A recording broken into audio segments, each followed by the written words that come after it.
Assalamualaikum warahmatullahi wabarakatuh. Selamat pagi, Shalom, salam sejahtera, Om Swastiastu, Namo Buddhaya, salam kebajikan. Yang kami hormati Menteri Koordinator Politik dan Keamanan, para pimpinan lembaga negara, para menteri Kabinet, Jaksa Agung, Panglima TNI, dan Kepala Kepolisian Republik Indonesia,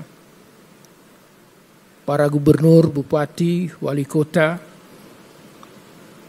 para direksi BUMN dan BUMD, para mitra internasional, penggiat anti korupsi, dan akademisi, rekan pimpinan Komisi Pemberantasan Korupsi serta Dewan Pengawas, rekan pimpinan KPK terpilih dan Dewan Pengawas terpilih periode 2024-2029, para kepala staf angkatan, segenap pejabat struktural dan insan Komisi Pemberantasan Korupsi yang kami banggakan, Bapak, Ibu, Saudara-saudari hadirin yang mengikuti acara ini baik secara luring maupun daring di seluruh Indonesia. Pertama-tama marilah kita panjatkan puji syukur kehadirat Allah Subhanahu wa Ta'ala, Tuhan yang Maha Esa. Karena atas rahmatnya kita dapat berkumpul pada hari ini untuk memperingati Hari Anti Korupsi Sedunia. Kami ucapkan terima kasih dan penghargaan setinggi-tingginya kepada Bapak, Ibu, dan para undangan sekalian yang telah berkenan menghadiri kegiatan Hakordia di tahun 2024 ini. Hakordia tahun ini, Komisi Pemberantasan Korupsi mengusung tema Teguhkan Komitmen Berantas Korupsi untuk Indonesia Maju, yang dimaksudkan memperkuat komitmen seluruh elemen bangsa dalam pemberantasan korupsi menuju Indonesia Emas 2045. Sebagai negara yang telah meratifikasi Konvensi PBB melawan korupsi tahun 2003, yang telah diratifikasi dengan Undang-Undang Nomor 7 tahun 2006, Indonesia memiliki komitmen kuat dalam memerangi korupsi.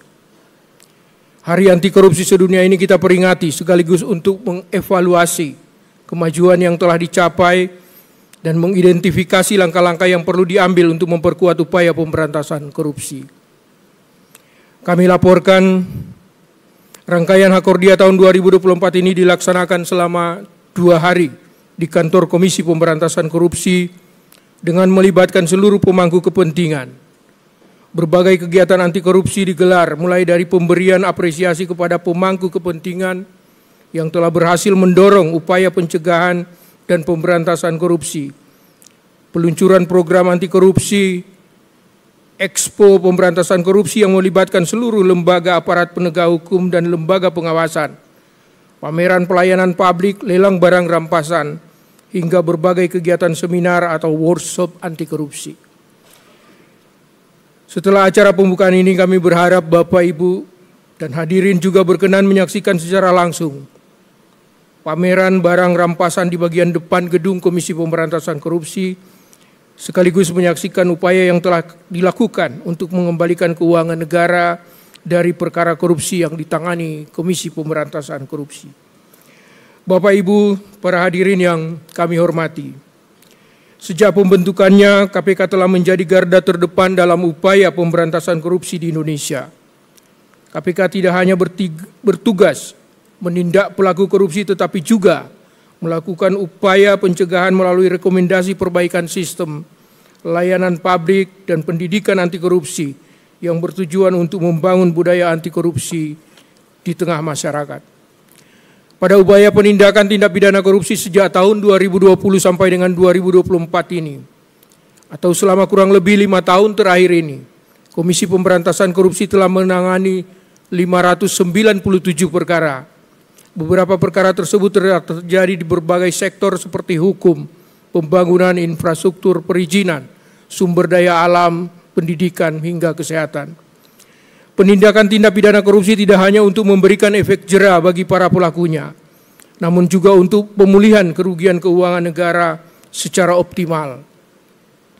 Dari sejumlah penanganan perkara di tahun 2024, KPK berhasil melakukan aset recovery yang menjadi salah satu sumbangsi nyata bagi pemberantasan korupsi terhadap pemasukan kas negara melalui penerimaan negara bukan pajak PNBP sebesar 2.490 miliar 470 juta 167.594 rupiah.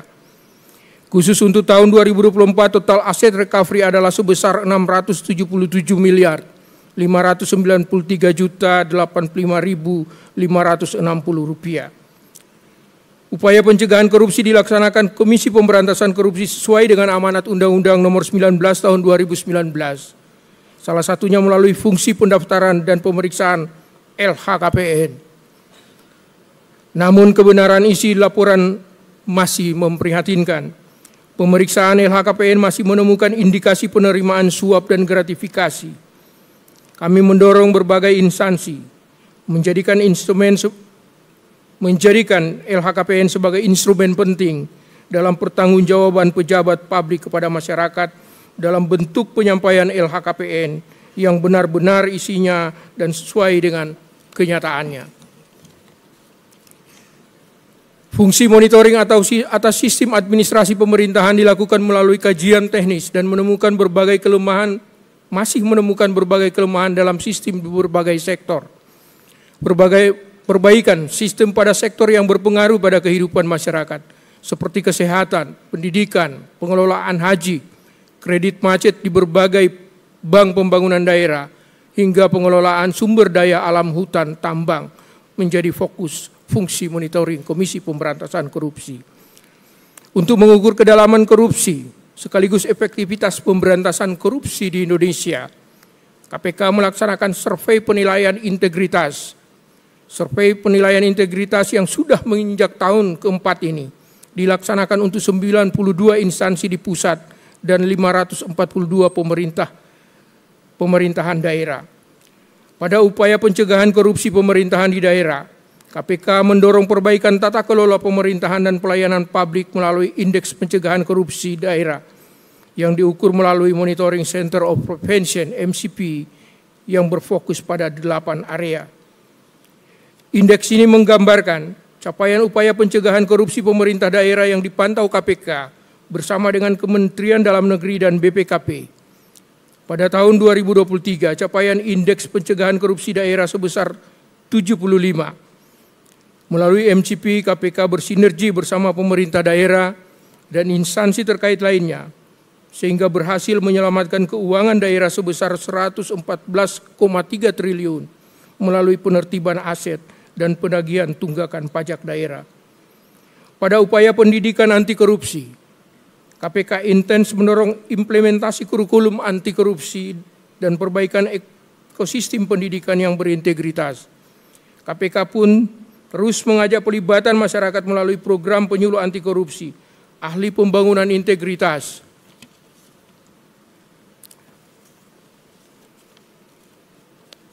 penetapan desa, kota, dan kabupaten percontohan anti korupsi, paku integritas, kelas pemuda dan keluarga berintegritas, festival film anti korupsi, jelajah negeri bangun anti korupsi melalui bus anti korupsi, dan kegiatan kampanye lainnya. Dengan demikian ke depan kami inginkan KPK menjadi Center of Excellence pemberantasan korupsi melalui pendidikan. Ini diantaranya diukur melalui Indeks Perilaku Anti Korupsi IPAK yang pada 2024 mencapai skor 3,85 pada skala 0 sampai dengan 5. Bapak Ibu Kepala Lembaga Tinggi Negara, Menteri Kabinet Merah Putih, serta Bapak Ibu hadirin sekalian. Kami memahami bahwa tantangan dalam memberantas korupsi di Indonesia sangat besar. Namun kami juga percaya dengan semangat Asta Citra yang menjadi landasan kebijakan strategis pemerintah Indonesia di bawah kepemimpinan Bapak Presiden, komitmen menguatkan Komisi Pemberantasan Korupsi dan lembaga penegak hukum lainnya untuk bisa bekerja lebih independen dan transparan serta pemerintah yang bersih dan dapat diwujudkan. Kami memastikan akan melakukan evaluasi secara menyeluruh terhadap mekanisme kerja dan integritas sebagai bagian dari penguatan internal di KPK. Untuk memperkuat dukungan penindakan dan pencegahan juga dibutuhkan kerjasama yang kuat antar aparat penegak hukum, terutama untuk dalam hal penindakan. Hari Anti Korupsi Sedunia ini adalah kesempatan bagi kita semua untuk melakukan refleksi. Sudah sejauh manakah kita berkontribusi dalam memerangi korupsi? Apakah kita sudah berperan aktif dalam mendorong transparansi dan akuntabilitas di lingkungan kita? Saat ini kita dituntut untuk lebih berani dalam menegakkan integritas, lebih tegas dalam menindak korupsi, dan lebih berkomitmen dalam menjaga amanah yang telah diberikan kepada kita semua. Dukungan masyarakat sangat penting untuk menciptakan budaya anti korupsi yang kuat. Masyarakat harus menjadi mata dan telinga negara. Selain itu penting bagi kita semua untuk membangun integritas pribadi. Korupsi seringkali dimulai dari hal yang kecil seperti memberi dan menerima suap gratifikasi. Jika kita menolak dari hal-hal yang tampak sederhana itu, sebetulnya kita sedang berkontribusi dalam pemberantasan korupsi. Bapak Ibu hadirin yang kami hormati, Asta Cita nomor 7 memperkuat reformasi politik hukum dan birokrasi serta memperkuat pencegahan dan pemberantasan korupsi selaras dengan ratifikasi UNCIC yang telah kita ratifikasi dengan Undang-Undang nomor 7 tahun 2006. Pelaksanaan Seratnas PK dimotori oleh 5 kementerian lembaga atau yang disebut sebagai tim nasional dengan KPK sebagai koordinator. Inilah tim nasional pencegahan korupsi. Saya mohon berdiri ke depan dan bisa mendampingi saya. Yang pertama Menteri PPN Kepala Bappenas.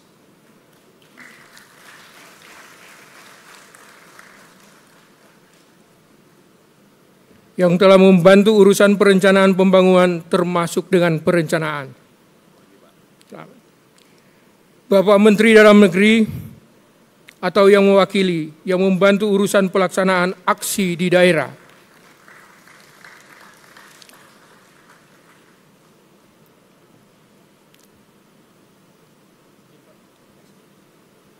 Menteri Pan-RB yang membantu urusan aksi terkait reformasi birokrasi kelembagaan, digitalisasi, dan SDM aparatur.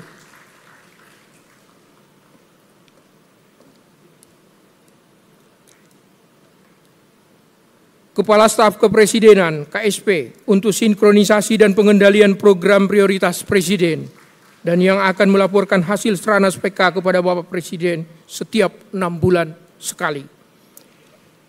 Kami lanjutkan capaian Seratnas PK diantaranya 3 triliun penerimaan negara dengan potensi penerimaan negara 30,2 triliun atas pengenaan denda untuk pengendalian perizinan sawit dan tambang di kawasan hutan di 5 provinsi. Perbaikan tata kelola perizinan ini menjamin berusaha terutama di sektor perkebunan dan mineral batubara. Perbaikan di sektor mineral dan batubara dilakukan Seratnas PK juga telah menghasilkan tambahan penerimaan negara sebesar 7,7 triliun pada tahun 2023. Aksi Seratnas PK dalam mencegah kebocoran dalam pengadaan barang dan jasa dengan menekan markup harga sektor konstruksi lebih dari 20% dengan menggunakan harga rujukan yang transparan. Untuk mencegah korupsi dalam pemberian subsidi pada penduduk miskin, penggunaan nomor induk kependudukan yang didorong Seratnas PK mampu mengidentifikasi kebocoran sebesar 14 triliun setahun untuk subsidi listrik dan ketidaktepatan sasaran subsidi LPG 3 kg sebesar 50 triliun rupiah. Pada kesempatan ini Timnas akan meluncurkan rencana aksi pencegahan korupsi 2025-2026 yang terdiri dari 15 aksi yang terbagi dalam 3 fokus, yaitu perizinan dan tata niaga, keuangan negara, penegakan hukum, dan reformasi birokrasi. Keseluruhan aksi ini akan dilaksanakan oleh seluruh kementerian, lembaga, dan pemerintah daerah, dan juga diarahkan untuk membantu meningkatkan penerimaan negara, serta mencegah kebocoran keuangan negara. Bapak Ibu hadirin yang kami hormati, izinkan saya menutup sambutan ini dengan sebuah pesan. Korupsi adalah musuh bersama yang harus kita lawan tanpa henti. Kita mungkin tidak dapat menghapus sepenuhnya dalam waktu dekat, tetapi kita dapat membuat Indonesia menjadi negara yang sulit bagi para pelaku korupsi untuk beroperasi. Dengan semangat kebersamaan, mari kita jadikan momentum Hari Anti Korupsi Sedunia ini sebagai tonggak perubahan, mewujudkan Indonesia yang bersih, adil, bermartabat menuju Indonesia Emas 2045. Semoga Tuhan Yang Maha Esa senantiasa membimbing dan melindungi perjuangan kita demi kebaikan dan kesejahteraan seluruh rakyat Indonesia. Terima kasih. Wassalamualaikum warahmatullahi wabarakatuh. Salam sejahtera bagi kita semua.